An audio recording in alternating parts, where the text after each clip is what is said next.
Hey, everybody, welcome to another episode of SoTellUs Time. We're super excited to be here with you guys today. In fact, it's Christmas Eve. Happy Christmas Eve, everybody. And tomorrow is Christmas Day. That's super exciting. I know that you all are very excited for this, right? Like, it's such a great time of the year. As entrepreneurs, it's kind of a crazy time of the year. I can't believe it's already here. To be honest, I feel like 24 just flew by. Like it's insane that we're already going into 25, but I'm excited for 25. I'm very hopeful. I know that, for a lot of companies, as we've stated, 24 started out strong, but then just petered off. And a lot of people were very disappointed about that. And so we're excited for 25 coming in. I think we got a lot of good things happening. So with us wrapping up the end of the year, this is a really important episode. So I'm glad you're here with us on Christmas Eve. Thank you so much. Finishing strong. We talked about this just a couple of weeks ago, a couple of episodes ago, finishing strong. And that is definitely what you guys are doing by being here on Christmas Eve with us. We appreciate it. So today we're actually talking about investing in your team. It's a very important piece of business, and it is something that sometimes people struggle with, especially it's hard, I would say, especially big corporations, but because what they do is they'll bring through, and a lot of our employees have found this out. Big corporations, that's what used to be stabilities in corporations, right? And retirement and all this stuff.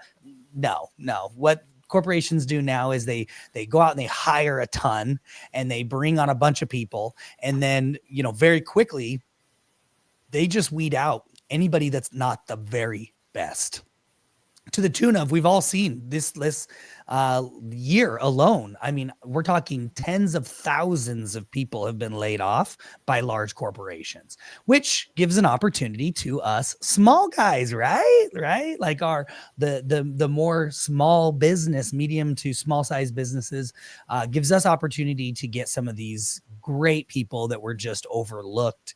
But unfortunately, you do have to compete, right? So there's kind of a mentality that is created there. So today we're actually talking about investing in your team, and the importance of recognition and the impact that it's going to have on your business. So some of the topics we're going to be talking about here is like strategies for bonuses, ROI for profit sharing, and setting up raises. These are all things that you need to be thinking about. It's the end of the year. We're going into a new year. What are you doing to show your appreciation to them this end of this year and also beginning of next year? So, all right, Troy, let's get this one going. This is going to be a good one, guys. Stick in with us because this is what you should be thinking about. Trust me. If you haven't had a meeting on this with, your partner or, your managers or whatever, this is what you need to be doing. Yeah, absolutely. So we'll talk a little bit about why employee compensation matters first, right? So the big picture is basically your employee satisfaction drives their productivity, their retention, and basically your brand reputation, right? Because if your employees are not happy with their jobs, your customers can feel that they're not happy with their job, and that affects your brand reputation just as much as how it affects what they think of that employee, right? And the other thing too, I pulled up some stats on this. Here's one I found. Employees who feel they are paid fairly are 1.3 times more likely to stay with their current employer than they are to go somewhere else. So if you have good employees, you want to keep those employees. You want to make sure that they feel like they are being paid fairly.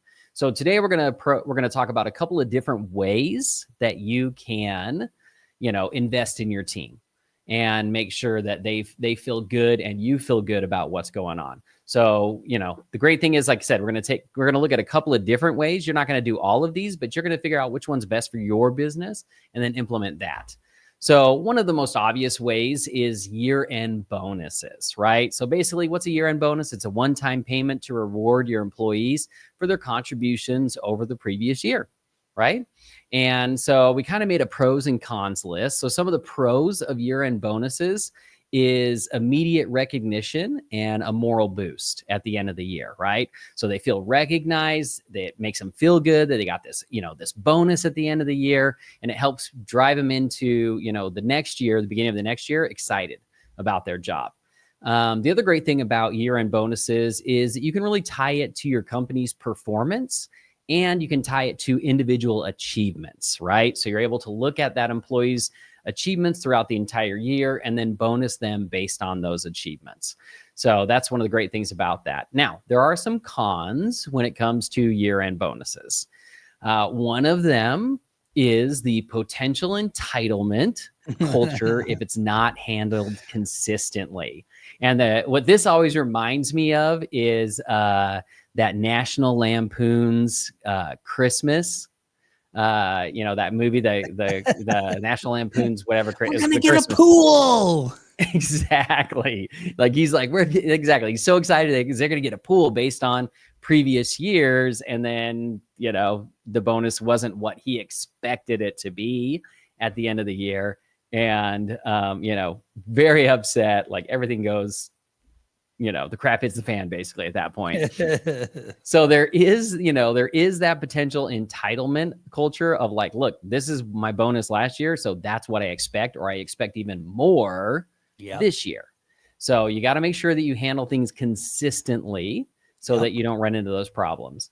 The other thing is, another con is, budgeting challenges for small businesses, right? We all know that we have ups and downs in our small businesses, and maybe one year we have a good year and the next year is not as good, right? What do? Well, we bonused them X amount last year. So are we going to just give them that this year, even though maybe that doesn't fit in the, budget? So that is another kind of a hard thing to deal with year-end bonuses. So I want you to think about that. Now, for best practices for structuring year-end bonuses, you want to make sure that you have a transparent criteria, meaning that it's very clear what they're expected to do so to get that year-end bonus. And, you want to communicate the purpose and the value of, look, you did a great job this year, and because you did a great job, we wanted to bonus you, and here's the bonus we gave you. So really communicating that the bonus is tied to the value that they gave the business, not just you're entitled to a bonus every year, regardless of what you did. So that's really important too when it comes to year-end bonuses. So the next form of compensation is profit sharing. And so basically, profit sharing is distributing a portion of the company's profits to your employees. So again, there's some great benefits with this. One, it aligns your employees' goals with the company's success, right? The more profitable the company is, the more you're going to get in profit sharing. So that's a huge bonus or a pro for the employee when it comes to profit sharing. It also encourages a real team-focused culture, right? Because now everybody has to work towards the goal of increased profits so that everybody gets a better bonus, right? Or a better profit sharing at the end of the year. So the team really kind of works together. And if there's someone who's slacking on the team, everyone's going to be looking at them going, man, you're not doing your job. You're costing me money, right? Because the company's not going to be as profitable. So those are kind of the benefits of profit sharing. Now, when it comes to, again, maybe some of the cons with that is, again, if there's not a lot of profit in the company because maybe it's a down year, what is paid out to the employees is going to be less, So you can look at that as a pro in that you're not paying out when you don't have the money, right? But it can also, kind of bring down the mood at the end of the year if that profit sharing goes down. So you really have to think about that as well. Some ways to implement this. You want to make sure that you define your profit sharing formulas, right? That it's very clear how that profit sharing works. You don't want any ambiguity in that. You also want to set clear guidelines and timelines of like what's going to happen, when it's going to happen. And then you want to communicate profit performance transparently.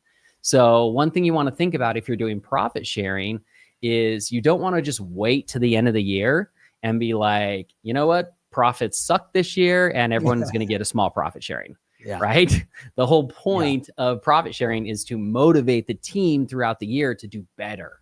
So if you don't let them know how you're doing until the very end, well, they can't adjust any of their behavior, right? So you get what you get, right? Whereas if you're kind of communicating that performance throughout the year, like, hey guys, like first quarter was really good. Second quarter, we're kind of down. Like we really need to bring it up, to hit our goal. I know we all want to make, get a great profit share at the end of the year. So what can we do in Q3 to make this happen?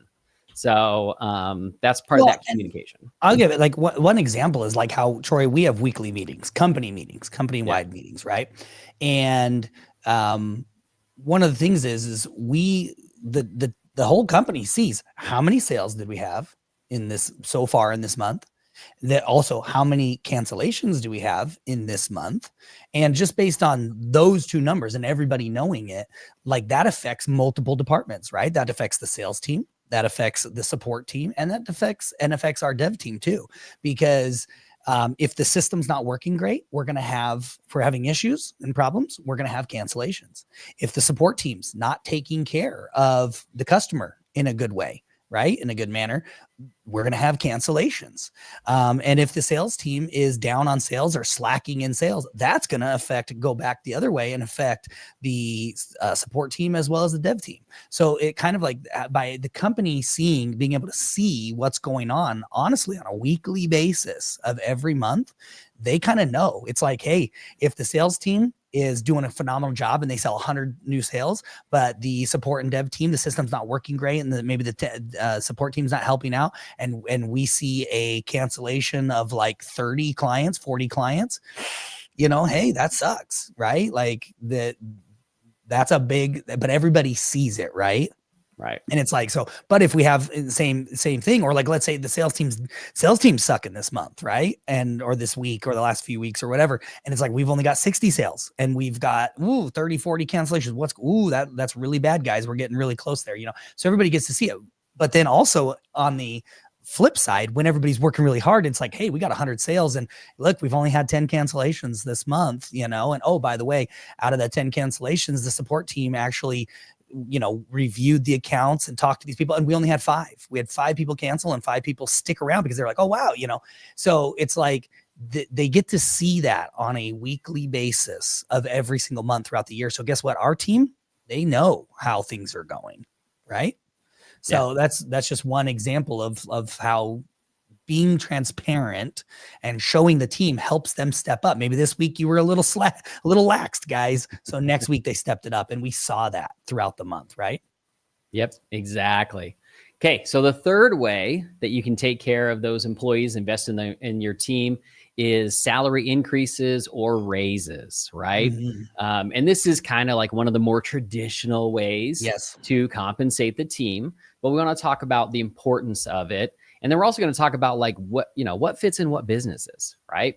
So when it comes to raises or salary increases, it's one of the big things about it is, the importance of competitive pay, right? You want to retain your top talent. And in order to retain that top talent, they need to make, make more money here in your company than they can going somewhere else, right? Because if they can go somewhere else and make more money, then there's a good chance you're going to lose that top talent. And then how is that going to affect your business? The other thing is it's a great way, having competitive pay is a great way to attract skilled candidates when you're looking to hire. So that's really important as well.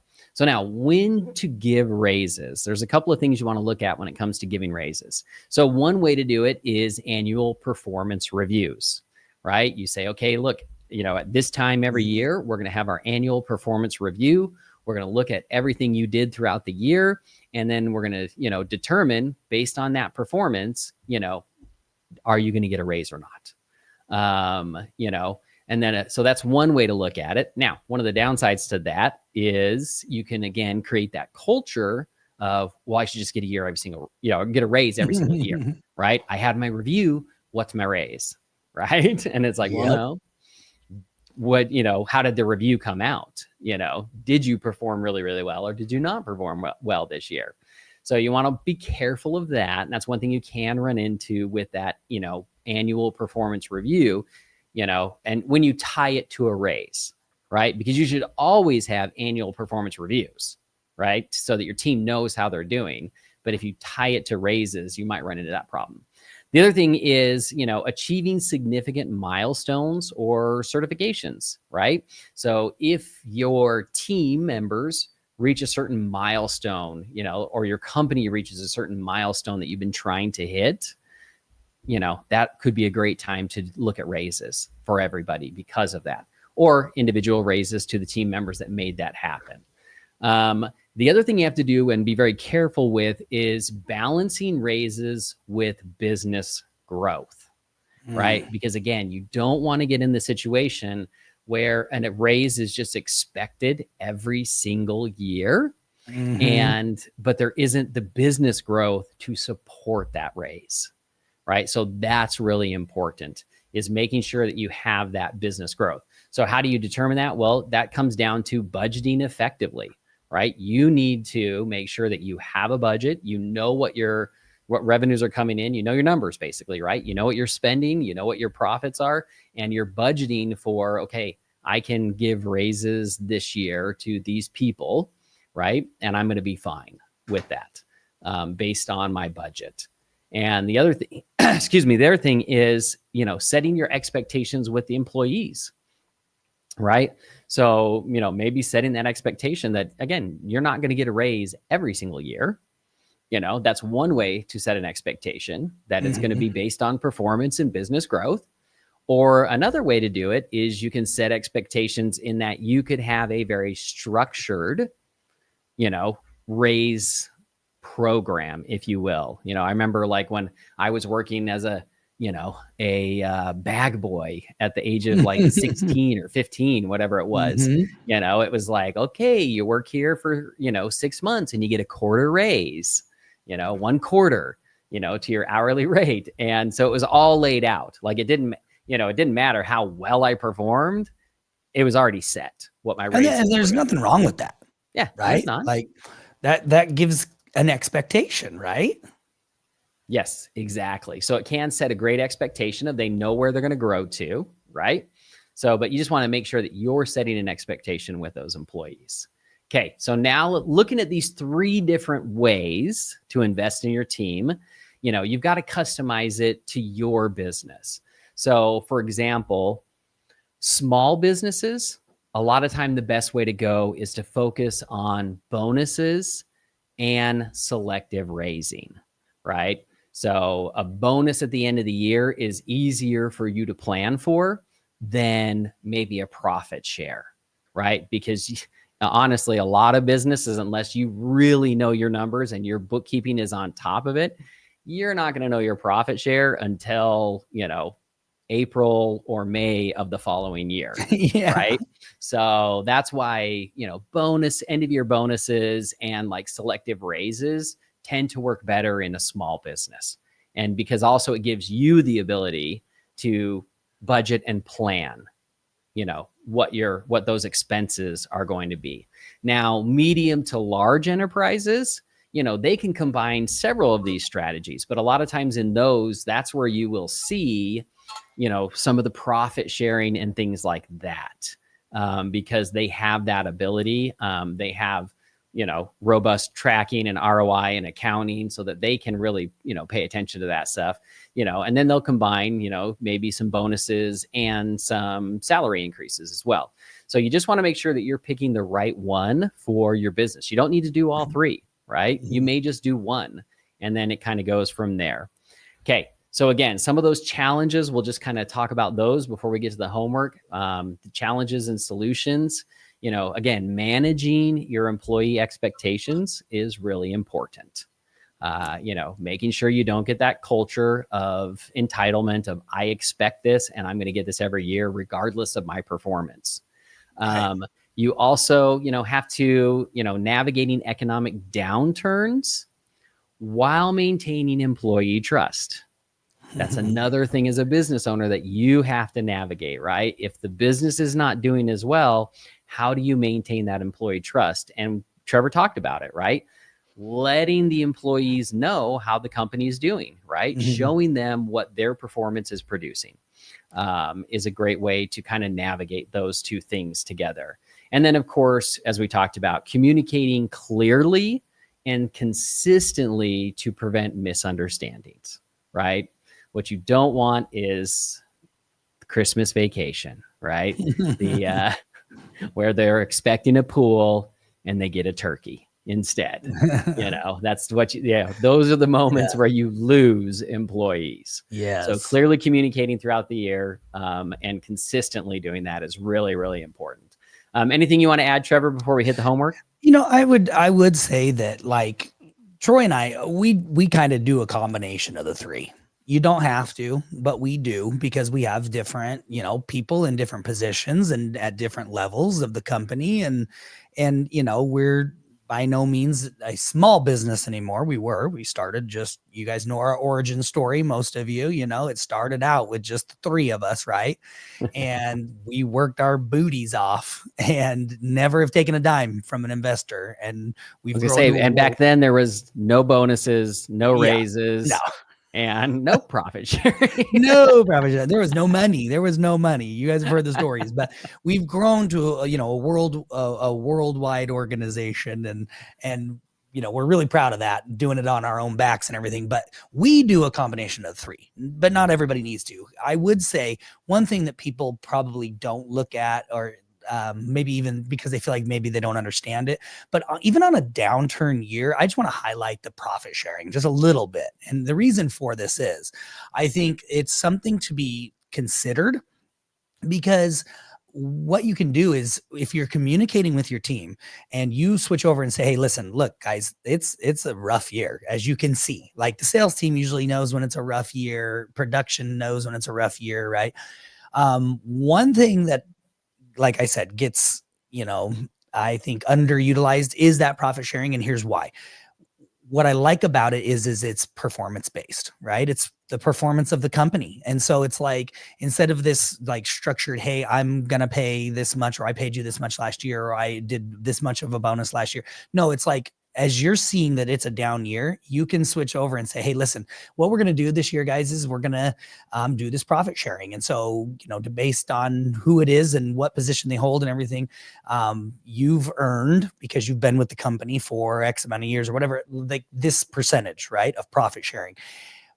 As you guys know, profits are down. Things are down because it's the economy, because it's the, whatever, blah, blah, blah.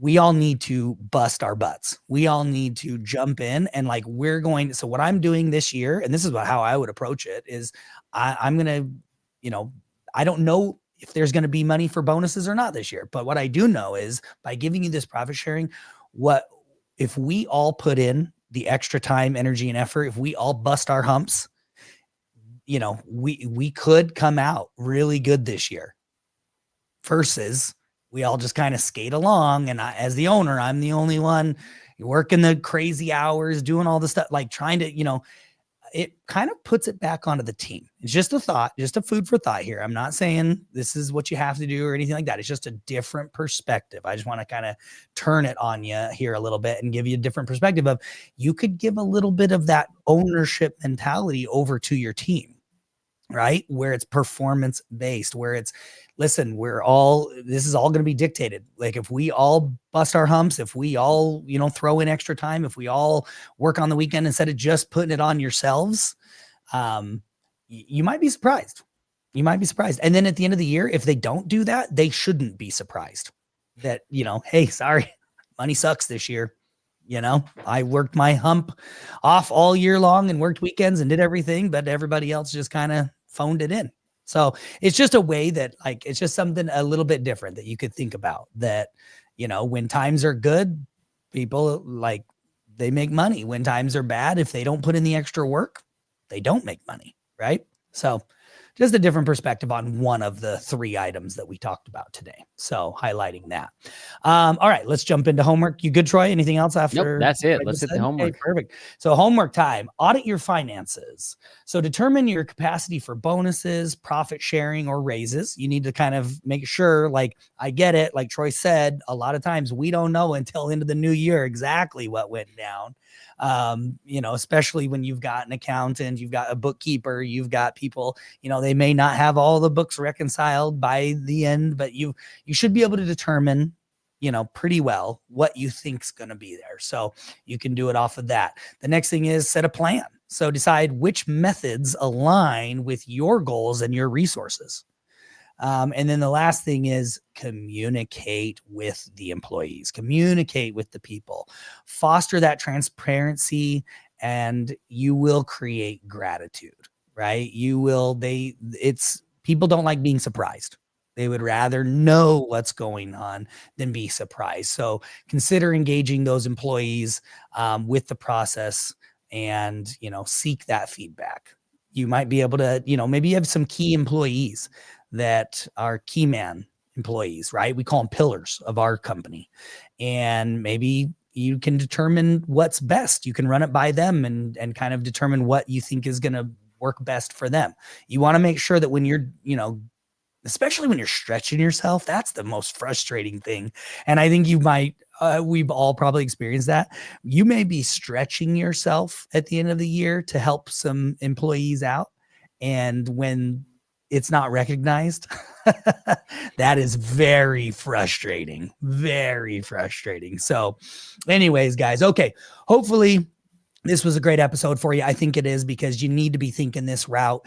It's like Troy and I said, we were literally just having this discussion of like, I want to quadruple the profits based on with the people that we have currently. I want to quadruple the profits based on the people we have currently. And I want to improve their lives even more. Like, and I tell my employees this, and we're going to reiterate this to everybody and everything. I would rather improve your life than have to bring somebody else on, because not enough's getting done. If we can work hard and we can perform, then everyone's lives get improved, instead of just, the answer is not always the next person. If it is, maybe you don't have the right person in the first place, right? All right, guys, we love you. We appreciate you. Again, Merry Christmas. We'll be coming at you next week. Don't worry, we're still sticking in there with you, because after Christmas comes, we got New Year, right? But we want to hit it right before the New Year as well. Keep going strong. So again, we love you. We appreciate you. Like, share, comment. Let us know what you need, and we will see you guys next week on another episode of SoTellUs Time.